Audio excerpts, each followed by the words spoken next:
What's up, everybody? Welcome to the Daily Dose with Skye, formerly known as the Toasty Podcast. I want to talk to you guys a little bit about money and happiness today. Very simple, money and happiness. So let's get into that, and we've got a little bit more to talk about. Meanwhile, tornado warning in Fort Worth, and I am doing this podcast for you. So let's get after it.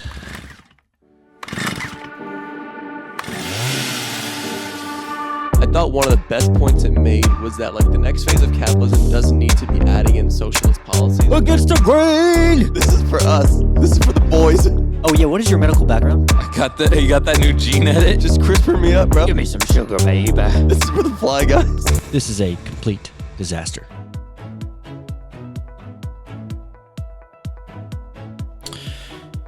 All right, guys. So let's get into it. That intro that you just heard is from another podcast that I do called Against the Grain.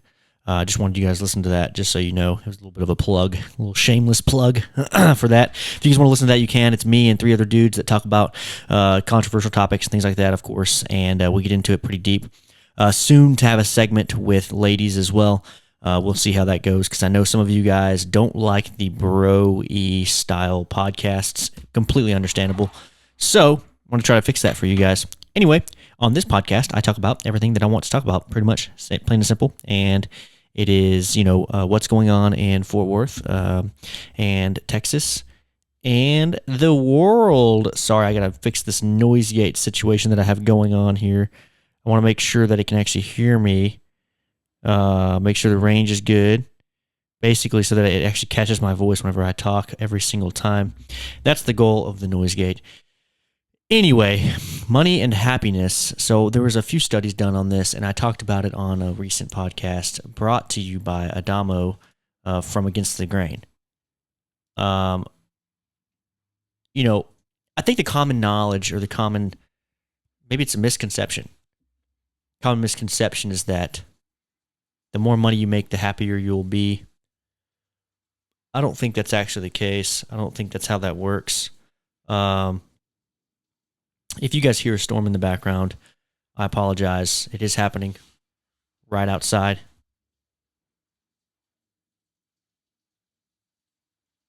There's a tornado warning, so if I just get up and stop, just one of those things, gotta protect myself. It sounds weird for sure, but anyway, let me go see if my window's open. I'll be back in a second.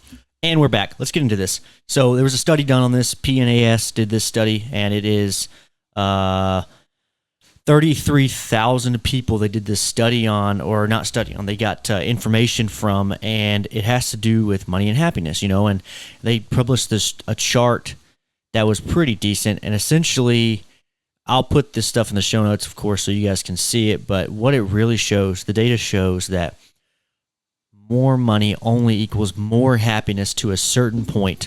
At some point it does stop, it does subside, and you don't get happier.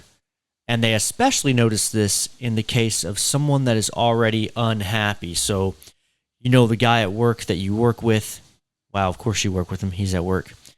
Anyway, your coworker, he or she just always down on their luck type of person, always in a negative attitude, always puts a negative spin on everything, and always looks at the glass half empty instead of half full. That is the guy we're talking about. That is the person we're talking about here. They're not going to view more money as more happiness, even though they think they will. They're going to look at it.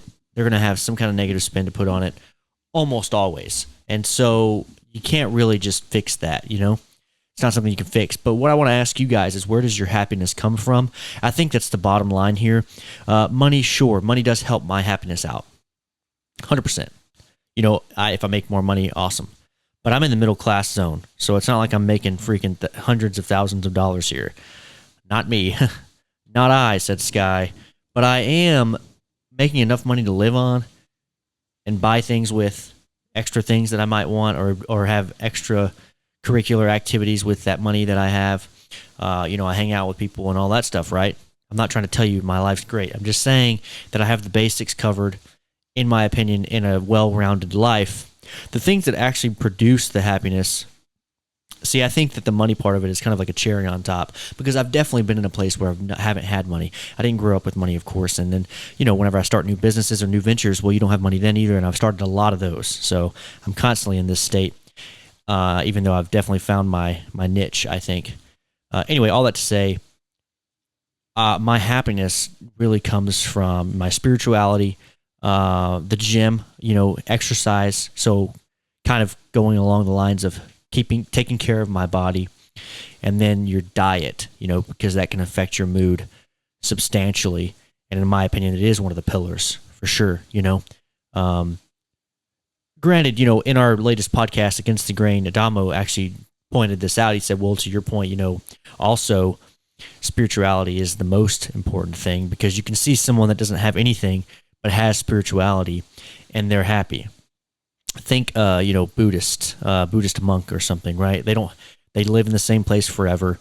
They live within their means, essentially. They don't have a lot, I would say. Never been to one of their facilities, so to speak.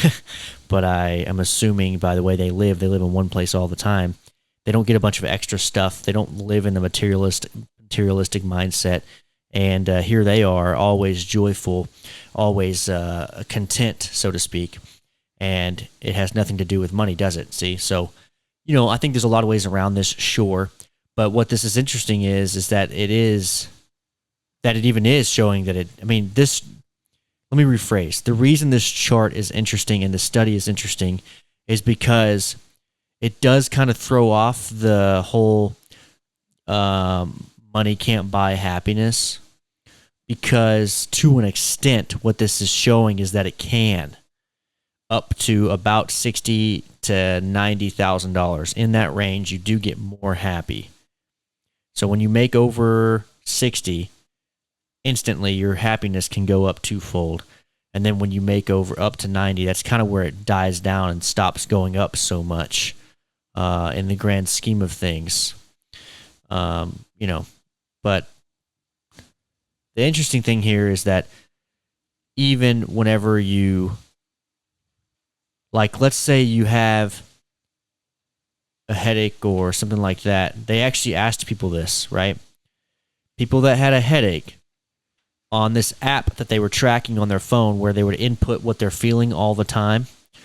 If they had a headache, their happiness went down as much as it would if their income was fourfolds down. Does it make sense? It's hard to explain. So if their income went up fourfold, so 4 times what they made, that amount of difference it made in their happiness was the same as having a headache. And what this tells us is that, well, then, yeah, it does definitely affect your happiness. Money does definitely affect your happiness. But on the flip side, if I asked you, would you rather have $1 million right now, or have $1 million right now, but you have to have a headache for the rest of your life?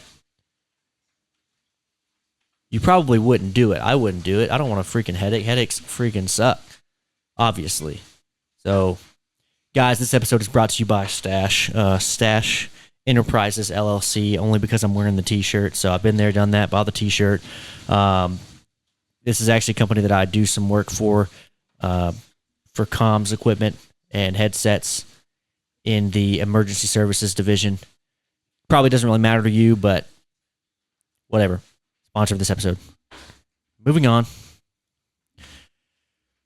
So Time Magazine does a little piece on this, and then so does Washington Post. Can money buy happiness? Scientists say it can. That's the headline.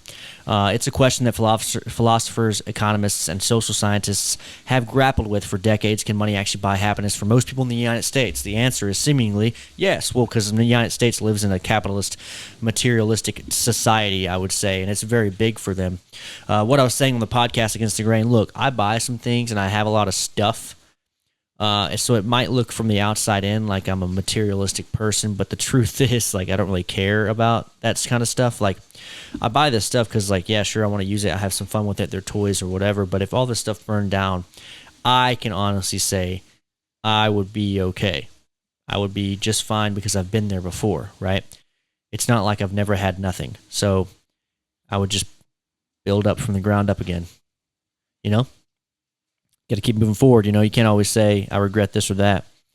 Two prominent researchers, Daniel Kahneman and Matthew Killingsworth, came to this conclusion in a joint study published this month in the Proceedings of the National Academy of Sciences, overturning the dominant thinking that people are generally happier as they earn more, with their joy leveling out when their income hits about $75,000. This threshold was initially positioned by Kahneman, a Nobel Prize-winning economist and psychologist, in a 2010 study. But there is no further progress. But in 2021, Killingsworth, a happiness researcher and senior fellow at the University of Pennsylvania's Wharton School, found that happiness does not plateau at 75 grand, and that experienced well-being can continue to rise with income well above 200,000. The issue with that statement is that they also didn't have a lot of people in this study that were above like the 480,000 a year mark as far as income is concerned. The other thing I want to add to this is that it does not include investments, I would imagine. It includes income. This is just income, right? So in their study, Kahneman and Killingsworth surveyed 33,391 adults aged between 18 and 65 who live in the United States, are employed, and report at least $10,000 a year as their income. The authors said that they lacked substantial data for those earning over 500,000. See, so 480,000 was the mark on the chart. 500,000 what they're saying in this article. To measure their happiness, participants were asked to report on their feelings at random intervals of the day via a smartphone app developed by Killingsworth called Track Your Happiness. In an email, that the data came from repeatedly pinging people at randomly timed moments during the daily life, and they would tell them how they're feeling. Specifically, they were asked, how do you feel right now, on a scale ranging from very bad to very good, he said. It's very simple, very simple.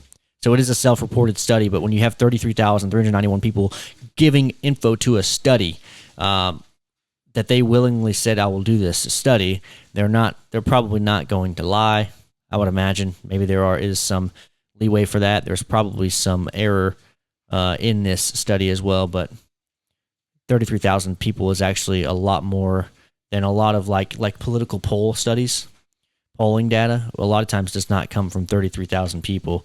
A lot of times they can get polling data from like 2,000, 2,100 people, and that's actually considered relevant information at that point, and you can actually submit a paper on that. Above I think it is 2,100 people is an actual official quote-unquote study number, if you will.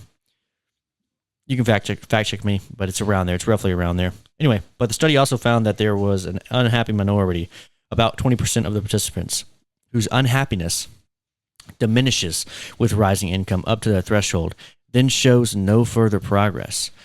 What I'd like to know is how they tracked these ranges of income, and how did they know that people's income would rise? You know what I mean?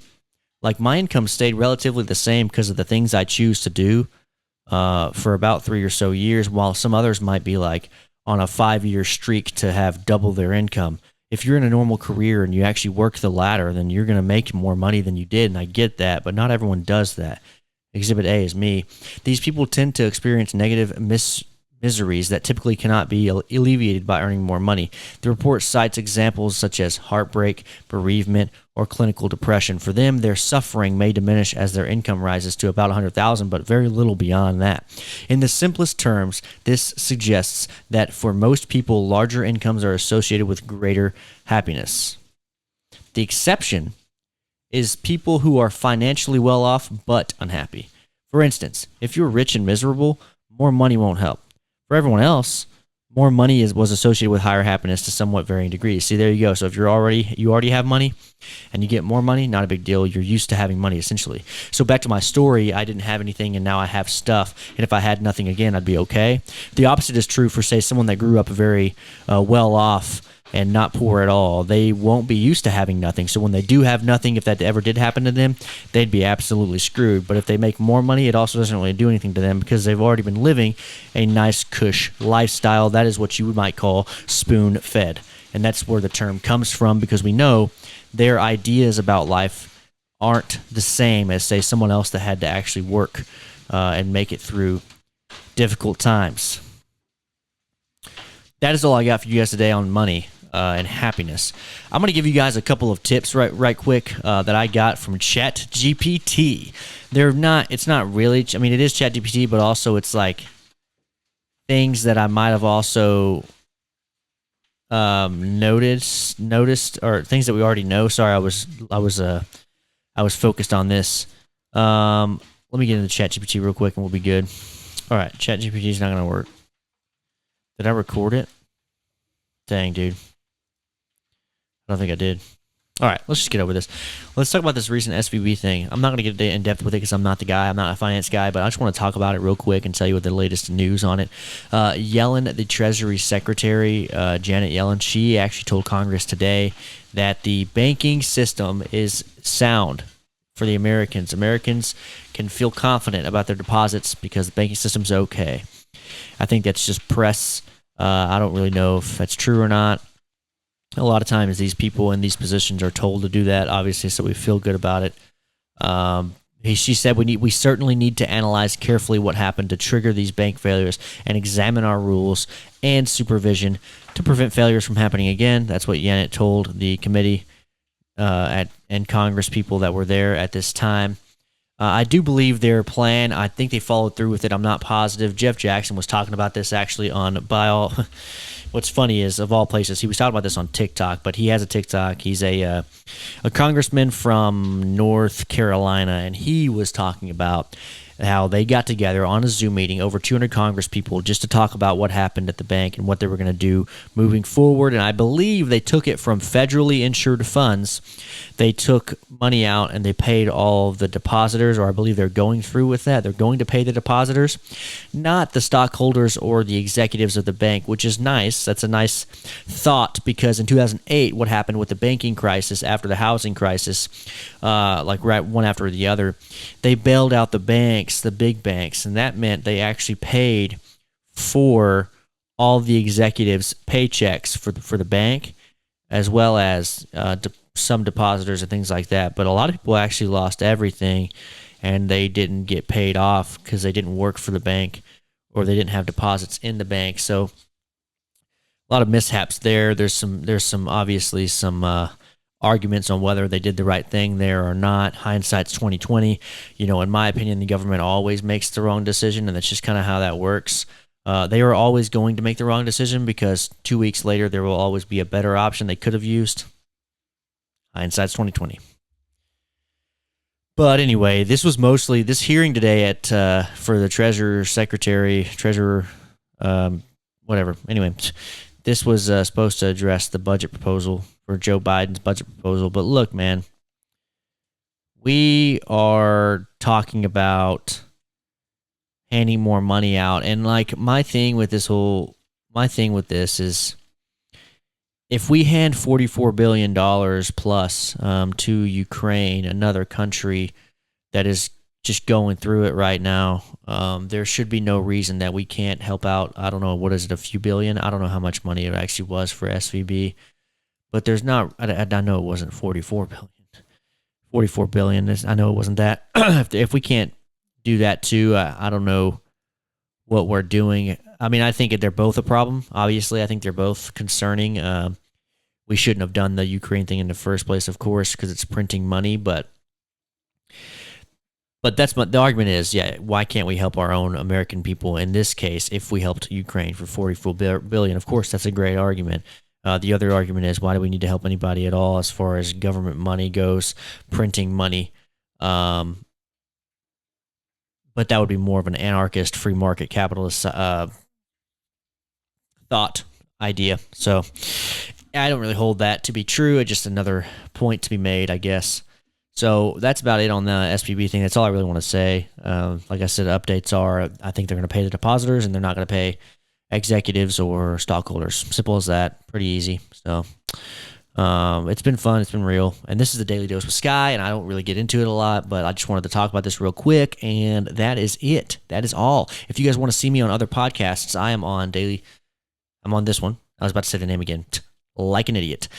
I am on this podcast, obviously, and I'm also on Against the Grain. I'm their moderator, so to speak, even though I'm not like really that good at it. I'm getting better, so we'll see. I want to have guests on this show as well. I'm going to start doing that more and more. I remember the Toasty podcast was amazing, and I loved it. I loved talking to people. That's the whole reason I do this. I don't really like doing podcasts by myself. They're not that fun. And Exhibit A is I don't really get that excited about it. Like I'm just kind of here, you know. I will catch you guys next time. And stay toasty. Toasty.